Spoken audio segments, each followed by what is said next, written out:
بسم اللہ الرحمن الرحیم نحمده ونصلی ونسلم علی رسولہ الکریم اما بعد۔ میرے عزیزو، آپ حضرات جانتے ہیں، جو سنتے ہیں کہ ہمارا یہ عنوان چلا ہوا ہے اصلاح و تزکیہ نفس کا، اسی پر کچھ باتیں عرض کروں گا۔ اللہ عز و جل اپنی رحمت سے، اپنے فضل و کرم سے ہمیں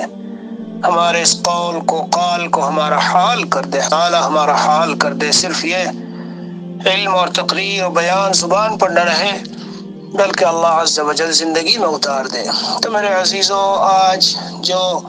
باتیں عرض کرنی ہے، سبھی مضامین بھائی دین اور شریعت کے ہیں، اللہ اور رسول کی باتیں ہیں، تو سبھی اپنی اپنی جگہ پر اہم ہیں، لیکن یہ جو بات عرض کروں گا یہ ایسی ہے کہ جس سے ہر شخص کو ڈیلی کا واسطہ ہے، روزانہ کا واسطہ، ہر شخص کو اس سے واسطہ پڑتا ہے۔ ایسی باتیں عرض کروں گا، اور وہ کیا ہے؟ میں نے عرض کیا تھا کہ جب تک قلب اخلاق رذیلہ سے پاک و صاف نہ ہو جائے اور اخلاق حمیدہ رذائل سے تخلیہ، اور خصائل حمیدہ سے تحلیہ، تو انہی خصائل حمیدہ میں صبر و شکر ہے۔ میرے عزیزو، ہمارے قلب کے اندر قلب صابر ہونا چاہیے۔ اللہ تعالیٰ کی طرف سے جو بات بھی پہنچے تو صبر کی صفت ہو، اور پھر شکر، حق تعالیٰ کی دی ہوئی نعمتیں، اللہ نے جو نعمتیں دی ہیں ان پر شکر کی صفت ہو۔ یہ دونوں ایسی صفتیں ہیں کہ حدیث شریف کی روح سے پتہ چلتا ہے کہ مومن وایا صبر یہ جنت میں جائیں گے ایک تعداد، اور وایا شکر بھی جنت میں جائے گی۔ حدیث پاک میں ہے عجبا لامر المومن، مومن کا معاملہ عجیب ہے جی، بہت ہی اپنے اندر خیر لیے ہوئے۔ ان امرہ کلہ لہ خیر، سارے معاملات اس کے لیے خیر ہیں۔ کس طرح؟ ان اصابتہ سرا، اگر اسے کوئی خوشی کی حالت پہنچے، اچھی حالت پہنچے، اور فشکر، وہ اس پر شکر کر لے، تو کان خیرا لہ، یہ بھی اس کے لیے بہتر۔ وَإِنْ أَصَابَتْهُ ضَرًّا فَصَبَرَ كَانَ خَيْرًا لَهُ، اور اگر اس کو کوئی تکلیف دہ بات پہنچے، ناگواری کی بات پہنچے، جی تنگی مشقت پہنچے، اور پھر وہ اس پر صبر کر لے، تو وہ بھی اس کے لیے بہتر۔ یعنی شکر کرنے والا وہ بھی اللہ کو پا گیا، اور صبر کرنے والا وہ بھی اللہ کو پا گیا۔ میرے عزیز اور بھائی، غور کرو، یہی تو دو حالتیں ہیں نا جن سے ہم گزرتے ہیں، یا اور بھی کوئی تیسری حالت ہے؟ خود جتنے بیان سننے والے اور بیان سننے والیاں ہیں، ان کی زندگیوں میں اگر وہ غور کریں گے تو کچھ ایسے حالات ہوں گے جن پر ان کو صبر کرنا پڑ رہا ہے، تو انہیں اللہ تعالیٰ کی طرف سے سمجھے اور صبر کرے۔ سمجھ لے کہ کائنات میں ایک پتا بھی اللہ کے فیصلے کے بغیر نہیں ہلا، تو مجھے جو کچھ اللہ عز و جل نے بھیجا ہے سب اللہ کی طرف سے ہے۔ جی ہاں، اور اگر ماشاءاللہ بہت اچھے احوال ہیں، ہر لحاظ سے، جسمانی صحت کے لحاظ سے، مالی اعتبار سے، گھریلو ہر لحاظ سے، خاندانی حساب سے، معاشرے کے حساب سے، اللہ نے عزت دی، ساری چیزیں دی ہے، اور بظاہری حالات ہیں، تو شکر کرے اس کے اوپر۔ اللہ عز و جل شکر سے نعمت کو بڑھاتے ہیں۔ دو ہی حالتیں ہیں جن سے ہمیں گزرنا ہے، ان دونوں حالتوں کے تقاضوں پر کو پورا کرنے والا، عمل کرنے والا اللہ کا ولی ہے۔ یہی وہ شخص ہے کہ جس کو کہیں گے مزکا و مجلہ، یہی وہ شخص ہے جس کو کہیں گے اللہ والا، جس نے اپنے قلب کا تزکیہ کرایا۔ بہت سے ہے کہ صبر کا مادہ ہی نہیں ہوتا، ذرا سا کچھ ہو شکوہ شکایت شروع۔ صبر کا لفظ میرے عزیزو بہت ہی جامع لفظ ہے۔ میں تھوڑا سا 15-20 منٹ میں ان دونوں صفتوں کا کچھ تھوڑا خلاصہ کرنا چاہتا ہوں، اور پھر لجاجت کے ساتھ، بڑی التجا کے ساتھ ہم سب اللہ کی بارگاہ میں دعائیں مانگا کریں رو رو کے کہ اللہ تعالیٰ صفات پیدا کر دے۔ ہاں، اصل سننے نہیں ہے، سننے میں بڑی اچھی لگتی ہے باتیں، بہت بیانات اور بہت تقریریں سننے میں بہت اچھی لگتی ہیں، لیکن اصل ہے جب عمل کرنے کی نوبت آئے۔ مولانا یہ شیخ سعدی کا یہ غالباً گلستان میں ہے، شیخ سعدی کا کہ کوئی عالم پہنچے ان کے پاس، کسی اللہ والے کے پاس، اور جا کر کے کیا کہا؟ درخواہ کے بے لقاء برسیدم بعابدے، گفتم مرا بتربیت اس جہل پاک کن۔ بے لقاء کی سرزمین میں ایک اللہ والے کے پاس پہنچا، اور میں نے کہا مجھے تربیت کر کے جہالت سے پاک و صاف کر دو، مزکا مجلہ کر دو۔ جاہلانہ حرکتیں مجھ سے صادر نہ ہو، کچھ ایسی ترکیب بتا دو، ایسی نصیحت کر دو۔ میرے عزیزو سب سن لینا، جتنے سن رہے ہیں بیانات، دل کے کان کھول کے سننا۔ میں کبھی کبھی اس شعر کو، بعض حالات ہوتے ہیں موافق ناموافق بھائی سب کے ساتھ زندگی میں پیش آتے ہیں، تو کبھی کبھی جب ایسے حالات آتے ہیں تو میں اسے پتہ نہیں ایک ہی دن میں کتنی مرتبہ دل میں پڑھتا ہوں، اور پھر کبھی زبان پہ بھی پڑھتا ہوں، اور بڑا جی چاہتا ہے کبھی کبھی کہ اسے لکھ کر کے دیوار پر لٹکا لوں۔ ان اللہ والوں نے یہ کہا، اے فقیہ عالم مولانا،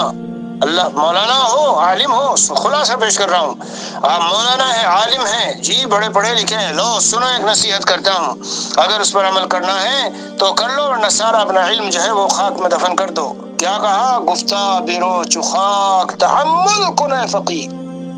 جاؤ جس طرح مٹی برداشت کرتی ہے سب کچھ، اس طرح اگر مخلوق میں رہو اور جو کچھ جہاں سے پہنچے جس کی طرف سے پہنچے برداشت کرتے رہو جی۔ گفتہ برو چخاک تحمل کنے فقی، یا ہر چہ خاندائی، ورنہ جو کچھ تم نے پڑھا ہے جا کے مٹی میں دفن کر دو۔ دیکھا آپ نے، پوری زندگی ایک مومن کی اگر کہا جائے تو ابتدا سے جس دن سے اس نے ہوش سنبھالا اور مرتے دم تک اس کو ان دونوں صفتوں سے واسطہ پڑے گا ہی، صبر سے شکر سے۔ ہم صبر کا صرف یہ معنی سمجھ رہے ہیں کہ کوئی حادثہ اور ناگوار بات پیش آئے، وہ ایک معنی ہے، ورنہ مومن کی تو زندگی ہے ہی صبر۔ کیسے؟ صبر کی اصل میں حقیقت ہے جی، صبر کی حقیقت ہے کف النفس عن الہوى، خواہشات سے اپنے کو روکو۔ نفس کو، نفس چاہتا ہے خواہشات پر عمل کرے، خواہشات پر عمل نہ کرو، اللہ کے حکم پر عمل کرو، جی چاہی پر عمل نہ کرو، رب چاہی پر عمل کرو۔ رات کو سوئے ہیں، ٹھنڈک ہے، فجر کی اذان ہو گئی، اب جی چاہ رہا ہے سوتے رہو، مت سو،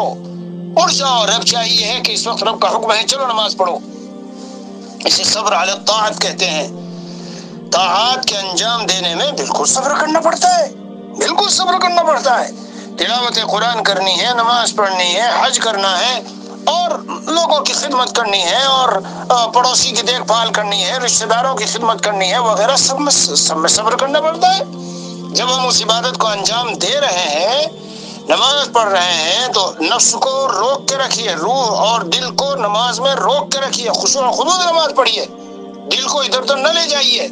اور کامل و مکمل صحیح طرح سے نماز ادا کیجیے تو زور پڑے گا۔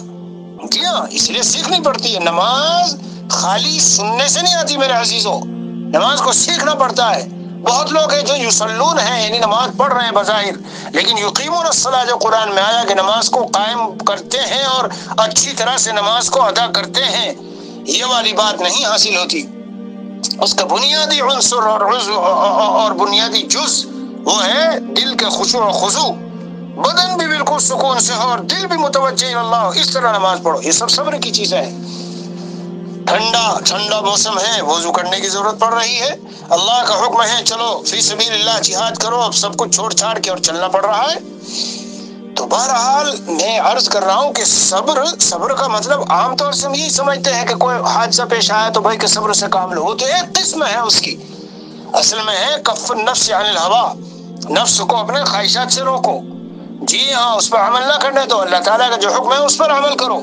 اسی طرح ایک صبر ہے، اسے کہتے ہیں الصبر علی الطاعہ، اور ایک صبر ہے الصبر عن المعصیہ،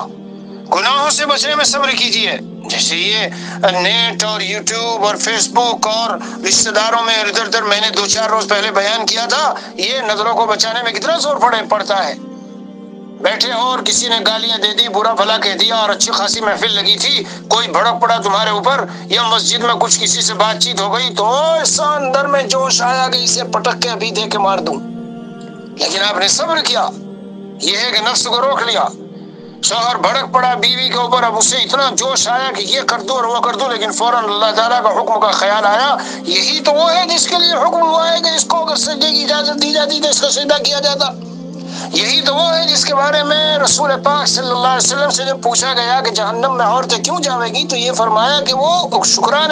کفران عشیر، یعنی شوہر کی ناشکریاں کرتی ہیں، احسانات کی ناقدری۔ اسی طرح اس کا الٹا بھی ہے کہ اگر عورت کی طرف سے، بیوی کی طرف سے کوئی بات پہنچی تو صبر کر رہا ہے اور سوچ رہا ہے یار اگر میں ڈنڈے کے زور سے اور طاقت اور قوت اور ڈانٹ ڈپٹ کے زور سے اس پہ غالب ہوں تو حدیث شریف میں آیا ہے کہ یہ لئیم اور کمینہ آدمی ہے جو اس طرح غالب آ کے رہتا ہے، شریف آدمی وہ ہے کہ یغلبنا کریمن، وہ شریف آدمی پر غالب رہتی ہیں. تو کچھ تھوڑا بات چیت میں اس میں اس میں بول لینے دو، کر لینے دو، ان کو کوئی بات نہیں ہے، برداشت کر کے چلو، ان کی برداشت سے جنت ملنے والی ہے. بہت بڑا مرتبہ ہے بھائی. ہاں، خیارکم اللہ کے ہاں سب سے بہتر وہ ہے کہ جو اپنے اہل کے لیے بہتر ہو. بہتری کا مطلب یہی ہے. رات دن ڈانٹ ڈپٹ، لڑائی، تو میں، جھگڑے، اور اس کی فیملی کو، خاندان کو یہ، اس کی فیملی کو، خاندان کو، جانی بہن کو چاہیے جس دن یہ رشتہ جڑتا ہے، میں کہیں اگر نکاح پڑھاتا ہوں تو نکاح پڑھاتے وقت میں چند خاص اس طرح کی باتیں بتاتا ہوں، دونوں کو بتاتا ہوں. بہرحال میں تو صبر سمجھاتا ہوں کہ صبر عن المعصیت، گناہ سے رکنا. ٹی وی، یہ ننگی فلمیں دیکھنی نہیں، یہ ناجائز نظریں ڈالنی نہیں، یہ فلاں گناہ کا کام کرنا نہیں.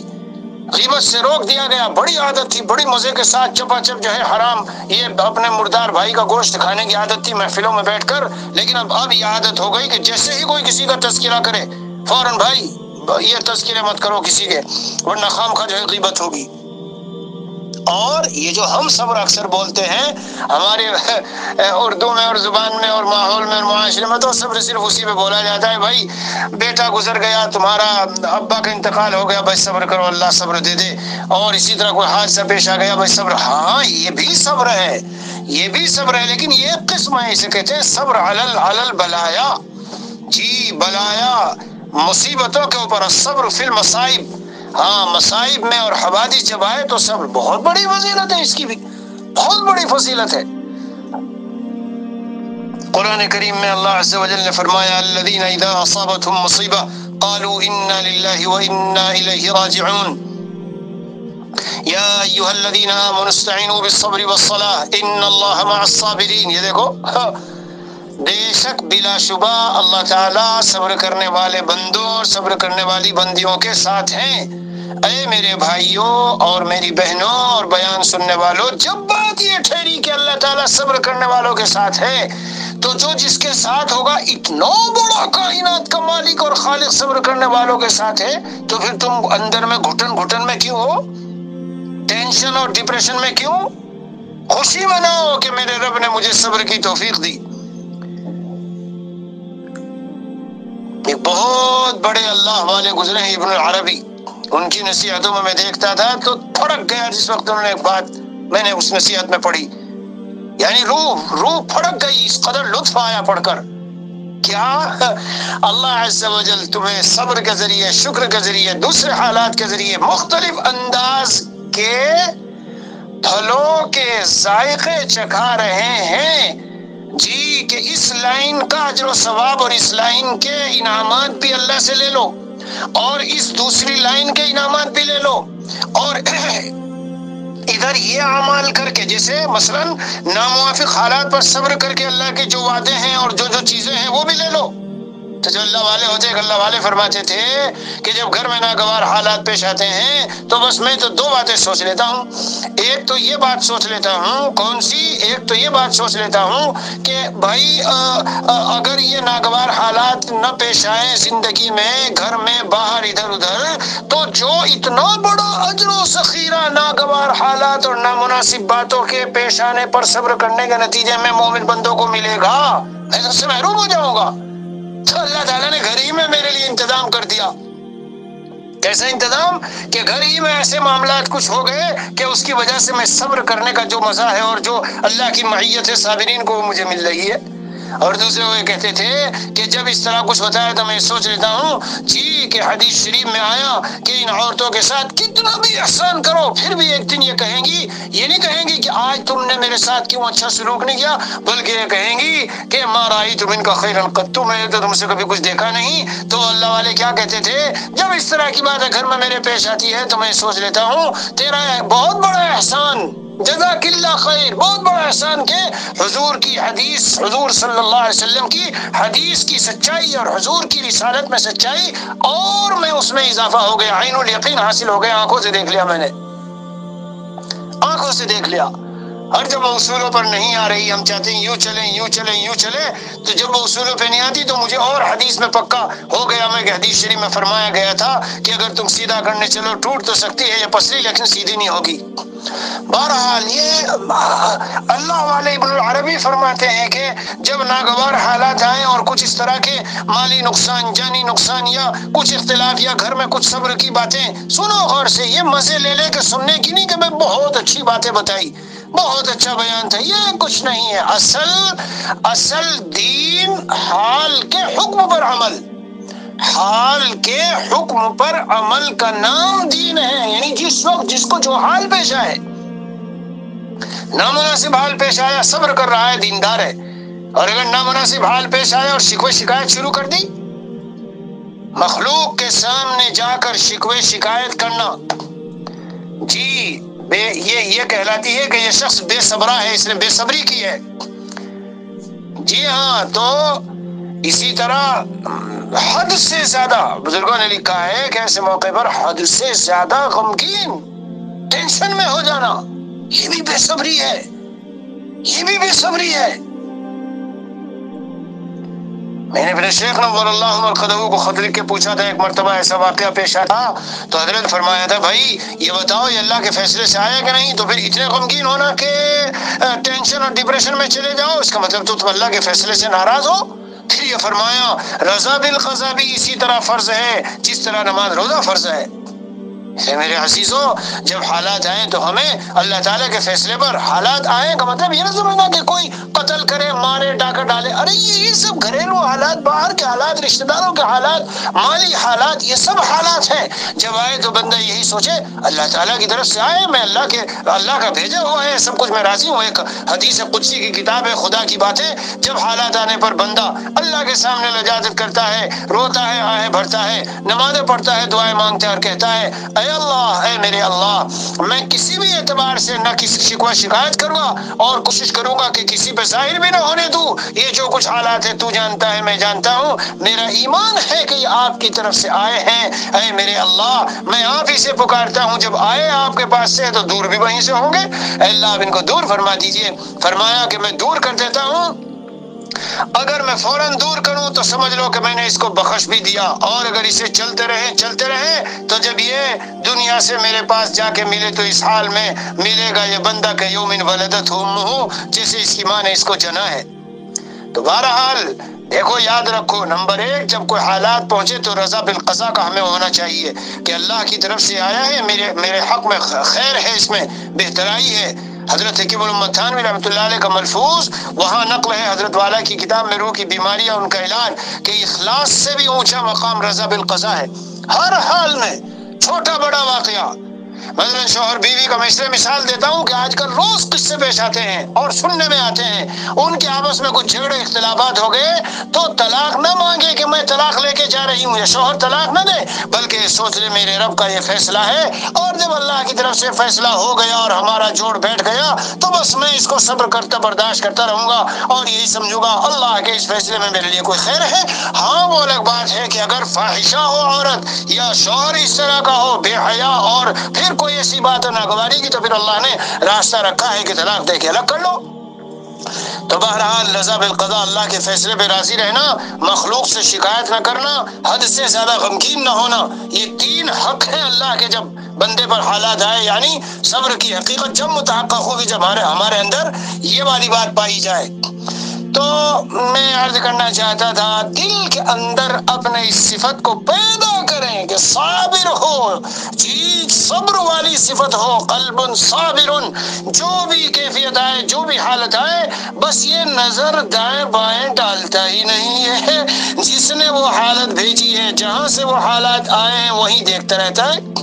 اسی لیے حضرت تھانوی رحمۃ اللہ علیہ نے ایک مقام پر لکھا جس کا خلاصہ الفاظ میں یہ ہے، من کان نظرہ الی مجاری القضاء فلا یفنی ایامہ فی مخاصمۃ الناس، جس شخص کی نظر مجاری قضا پہ ہو، جہاں سے اللہ کے فیصلے صادر ہوتے ہیں، یعنی عرش اعظم، تو وہ لوگوں سے جھگڑنے میں اپنے زندگی کے قیمتی ایام کو ختم نہیں کرتا۔ نہیں، جب بھی کوئی بات پیش آئے گی اس در کو کھٹکھٹائے گا وہاں۔ جی ہاں، تو بہرحال یہ بہت عظیم الشان صفت ہے، اگر یہ ہمارے اندر ہو تو کتنا سکون آ جائے گا، غور کر لو۔ بھائی ہماری جتنی یہ ساری الجھنیں ہیں اور بہت ساری ٹینشن اور ڈپریشن اور فلاں فلاں، جب حالات آتے ہیں تو ہم آپے سے باہر ہو جاتے ہیں، شکوے شکایت یا حد درجے رنج و غم میں یا سوچ و فکر میں، اور ہر وقت کی سوچ و بچار سے پھر طبیعت بھی بگڑنے لگتی ہے، اور ایک عجیب اداسی کی کیفیت، اداسی اور یہ سب ہے ہی نہیں اسلام میں۔ کیوں؟ اس لیے کہ جب ہمارا ایمان ہے سب اللہ نے بھیجی وہاں درخواست کریں۔ اس لیے مختصر میں عرض کیا کرتا ہوں، تو یہ کچھ باتیں صبر کے تعلق سے عرض کی ہے۔ اسی طرح دوسری وایا صبر جنت میں بڑا اونچا مقام ملے گا میرے بھائیوں۔ حدیث سناؤں گا تو بہت ساری حدیثیں ہیں اس پر، قرآن کی آیات ہی بہت ہے۔ میں تو کہتا ہوں کہ صرف اتنی بات کیا کافی نہیں ایک مسلمان کے لیے؟ ان اللہ مع الصابرین، اللہ تعالیٰ فرماتے یقیناً میں صبر والوں کے ساتھ ہوں، اور یحب الصابرین، صبر والے اللہ کے محبوب بھی ہیں۔ بہرحال تو شکر ہے دوسرا اللہ عز و جل نے جو نعمتیں ہمیں دی ہے۔ میرا تو کبھی کبھی شکر کی بات جب آتی ہے تو انشاءاللہ اللہ نے زندگی دی، موقع فراہم ہوا تو ارادہ کرتا ہوں کہ ایک دن ایک ایسی کتاب لکھوں کہ اللہ کی جو ہم پر نعمتیں ہیں بس اس کتاب میں ان نعمتوں ہی کی گنتی کراؤں، کیونکہ کبھی مختصراً بیٹھ کر جب سوچنے لگتا ہوں تو ہزاروں نعمتیں دل پہ آتی ہے۔ تب خیال ہوتا ہے، کیا خیال ہوتا ہے کہ کتنے گمراہ ہیں وہ لوگ جو صرف مال مال مال مال، بس اسی کو سمجھتے ہیں کہ مال ہو جائے، بنگلے ہو جائیں، بڑے گھر ہو جائیں، گاڑیاں ہوں، اور یہ اور وہ جو بظاہر دنیاوی چیزیں ان کو ہی نعمت سمجھتے ہیں۔ ارے بندے خدا نے سنو، دیکھو غور کرو، کیوں؟ اگر شکر نعمت کا احساس ہو تو اس سے محبت بڑھتی ہے اللہ سے، اور جب محبت محبوب یعنی ہمیں پتہ چلے گا وہ محسن ہے اور محسن سے محبت ہوتی ہے تو اللہ کی محبت میں اضافہ ہوتا ہے۔ اللہ کو پانے اور اللہ کی محبت کو پانے کا یہ ایک شاندار ذریعہ ہے کہ اللہ تعالیٰ کی انعامات کو سوچا جائے۔ اللہ نے مجھے انسان بنایا، ٹھیک، انسان بنانے کے بعد صحیح سالم اعضاء بنائے، یعنی لنگڑا نہیں بنایا، لولا نہیں بنایا، اندھا نہیں بنایا، بہرا نہیں بنایا، اونگا نہیں بنایا، دماغی طور پر دماغی توازن صحیح رہا، عقل اور صحیح اعضاء صحیح سلامت ہیں، چلتا ہوں پھرتا ہوں، زبان سے بولتا بھی ہوں، کھانا۔ ایک دن ایک شخص عالم بیان کرتے تھے، کیا بتاؤں یعنی کیسا سبق ملا، وہ بیان کر رہے تھے کہ وہ کسی سے ملنے گئے، تو جب ملنے گئے تو ان کے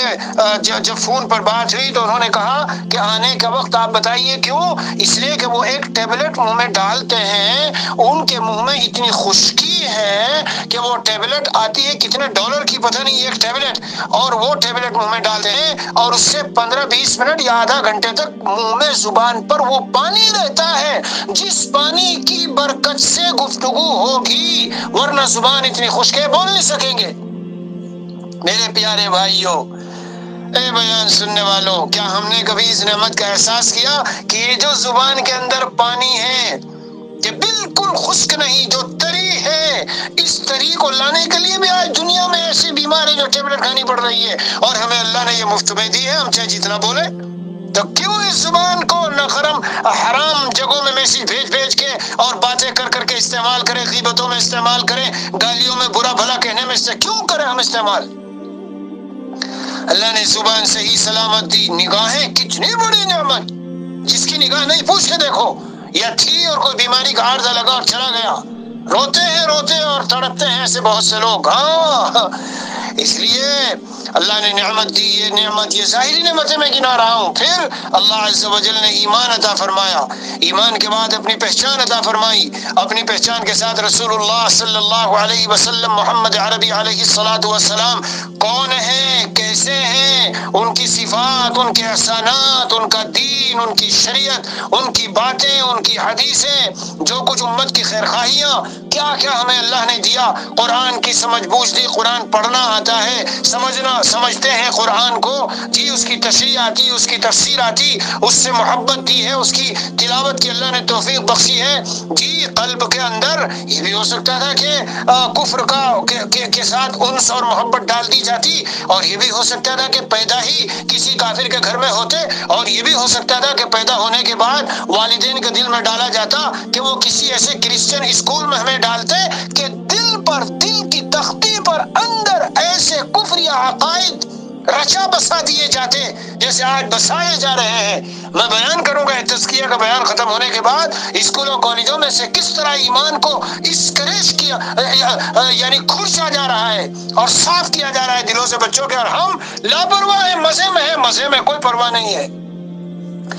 اللہ نے ایسا بھی نہیں کیا کہ میرے والدین جو ہے وہ اسکولوں میں ڈالتے اور وہاں ہمارا ایمان اسنیچ اور کھینچ لیا جاتا، ہم سے مدرسوں میں ڈالا، دین کا علم دیا، اپنی معرفت عطا فرمائی، اپنی سمجھ عطا فرمائی، قرآن کی تلاوت، قرآن کا فہم، دین کی فہم، اللہ والوں کے ساتھ تعلق، اللہ والوں کی محبت، اللہ والوں کی لکھی ہوئی کتابیں، قرآن و حدیث کی تشریحات و تفصیل، یعنی اتنی نعمتیں ہیں۔ کھانے کو دیا، پینے کو دیا، پھر کھانے پینے کے لیے ہاضمہ اندر۔ ہاں حضرت مولانا مظہر صاحب دامت برکاتہم بیان فرماتے تھے کہ ایک شخص حضرت والا کے یہاں آئے ہوں گے حضرت کی حیات میں، تو جو اندر گئے تو کافی اندر گئے ملے، پھر اس کے بعد وہ کافی رو رہے تھے، تو لوگوں نے پوچھا کیوں؟ حضرت مولانا مظہر صاحب نے غالباً پوچھا کیوں آپ اتنے روتے ہیں؟ کہا کہ میری اتنی گاڑیوں کی دکانیں اور اتنا یہ دکان اور وہ دکان، لیکن مجھے معدے کا کینسر ہے جس کی وجہ سے میں گوشت کھا نہیں سکتا، کچھ کھا نہیں سکتا، صرف اگر کبھی چوس نہ ہو تو کچھ مثلا گوشت کا یا قیمے کا کچھ بولے کہ منہ سے چوس سکتا ہوں، ورنہ اس سے آگے میں کچھ بھی نہیں کر سکتا۔ تو نعمتیں اگر غور کرو، دیکھو وقت پہ نیند آتی ہے، وَجَعَلْنَا نَوْمَكُمْ سُبَاتًا، ہم نے تمہاری نیند کو سبات بنایا جو غموں، فکروں، الجھنوں کو قطع کر کے کاٹ کے رکھ دیتی ہے۔ ہمیں تو احساس بھی نہیں کہ یہ بھی نعمت ہے۔ اللہ نے بیوی دی ہے، پھر اولاد دی ہے، پھر اولاد میں نماز دی ہے، پھر اولاد میں دین دیا ہے، پھر اولاد میں صحیح دینی حلیہ دیا ہے، وضاقتہ دی ہے، اور سب جو ہے وہ داڑھی کے ساتھ، کرتے پاجامے، دینی لباس کے ساتھ، دینی زندگی کے ساتھ خاندان ہے جی، اور چچا بھی، تایا بھی، ماموں بھی، خالہ بھی، پھوپھی بھی، یہ سارے مطلب اس طرح کی نعمتیں، خاندان خود ایک بہت بڑی نعمت ہوتی ہے۔ بس میرے بھائیوں، بزرگوں اور میرے عزیزوں، کہنا یہ چاہتا ہوں، ابھی وقت کی قلت ہے، آج اتنا ہی میں بیان کر دیتا ہوں جی، 1 منٹ اور، کہ شکر کو نہ بھولی، اللہ کا شکر بے حد ادا کرتے رہیے۔ قلب شاکر وبدن علی البلاء صابر، قلب شاکر جسے مل جائے اور جی بلاؤں پر صبر کرنے والا بدن، تو سمجھ لو دنیا خیر دے دی گئی بہت بڑی اس کو۔ اس لیے دل شکر سے لبریز رہنا چاہیے، اور شکر کا جب یہ ذہن میں ہوگا کہ اللہ نے نعمتیں دی اور اللہ کی عطا ہے، میرا کوئی ذاتی کمال نہیں ہے، تکبر سے بھی برات رہے گی، تکبر سے بھی حفاظت رہے گی، اور اللہ بڑھاتے چلے جائیں گے۔ لئن شکرتم لازیدنکم، میرے بھائیوں، اپنی دینی حالت میں اضافے اور اپنی مالی ترقی اور اپنے نعمتوں میں اضافے کی یہ بہترین شکل ہے کہ دینے والے کا اللہ تعالیٰ کا خوب دل و جان سے شکر ہو، دل و جان سے۔ کیوں کہہ رہا ہوں میں یہ لفظ؟ دل میں بھی شکر بھرا ہوا ہو کہ میرے مولا آپ نے بلا استحقاق کی نعمتیں دی، اور حقیقی جو شکر ہوتا ہے وہ کیا ہوتا ہے؟ حقیقی شکر یہ ہوتا ہے کہ اس کے تقاضے پر عمل۔ اللہ جب آپ نے صحیح سالم اعضاء دیے، بدن دیا، آنکھیں، زبان دی، تو اس کا تقاضا یہ ہے میں غلط جگہ نہ زبان چلاؤں اور غلط جگہ نظریں نہ ڈالوں، اور صحیح تقاضے جو دین کے ہیں سارے ان کو عمل کروں۔ بدن میں قوت دی، قوت صحیح اس پر ختم ہو، راتوں کو اٹھ کے آپ کے سامنے اور سجدے کروں اور روؤں وغیرہ۔ تو بہرحال یہ میرا جی چاہا، تو اس لیے بے صبری اور بے شکری کے رذیلے کو دل سے نکالیے، اور التحلیۃ بصفت الصبر والشکر علی نعمت اللہ، صابر و شاکر بن جائیے انشاءاللہ۔ یہ جب صفات پیدا ہوں گی تو سمجھو نفس مزکہ و مجلہ ہو گیا، تزکیہ مل گیا۔ اللہ عز و جل مجھے، آپ کو، ہم سب کو اپنے خاص بندوں میں شامل فرما لے، اور یہ سب صفات اپنی رحمت سے عطا فرما دے، اور یہ جو بیان کا ہلکا پھلکا سلسلہ چلا ہوا ہے اللہ تعالیٰ سے مفید و نافع بنائے، اپنی بارگاہ میں قبول فرمائے۔ وصلی اللہ علی النبی الکریم وعلی آلہ واصحابہ اجمعین، والحمد للہ رب العالمین۔